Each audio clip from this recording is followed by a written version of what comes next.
So the fact is, yes, when I see an army of the Taghut, I see this as a Kufr entity. But I recognize that there might be someone here and there in between who is maybe they're forced to be there. Some of the Muslim countries, they are forced to join the army, but they don't do anything. They peel some potatoes, sit in the barracks for 2 weeks, do a bit of training, mandatory training for 2 months, and then they go home. They don't ever do anything for that. But if they don't do that, they go to prison. So I understand why some people do that. That's different from somebody who they proudly know, I want to fight for the Taghut, I want to make his law dominant, I want to make the word of the Kufr. Of it, they look like they're all the same, whether they're police, soldiers. Police are just soldiers. They're one of the soldiers of the Taghut. They're the domestic soldiers of the Taghut. Okay?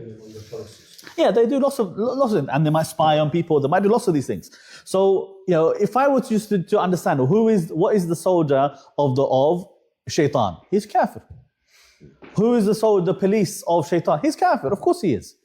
If you say to me, Zayd bin Ubaid was wearing the uniform of so and so army or so and so police, okay, maybe when I'm investigating, he's probably going to be kafir. But I don't just rush into takfir.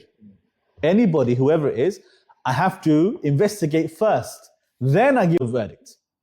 I'm not going to blindly just say by name individually takfir mu'ayyan upon somebody. I've never met him, never investigated. It's a dress party. Who knows? Until I investigate, I don't know. So if I just start making takfir and then he comes to me afterwards and said, why do you call me kafir for? That's my fault. I should have checked first. So that's why I don't make takfir mu'ayyan.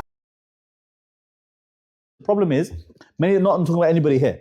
Sometimes people ask me questions and they know and I know they're asking me in a certain way to get a particular answer, and they ask me the question as if it's so general. Shaykh, what do you say about the one who just does this kufr and they worship the grave?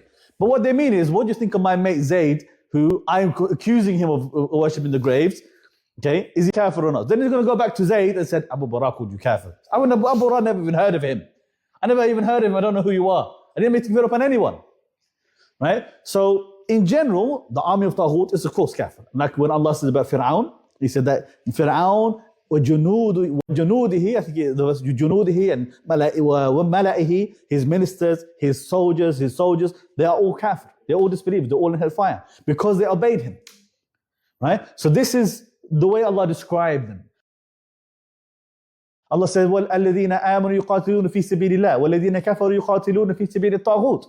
That those who believe, they fight in the way of Allah. Those who disbelieve, they fight in the way of Taghut. So if you are a soldier, your job is to fight to make the Taghut word higher, to protect the Taghut, especially in the middle of their war against Islam. Of course, you're kafir. That's what your situation is. Okay? That's takfir Noah. It's takfir of a general type.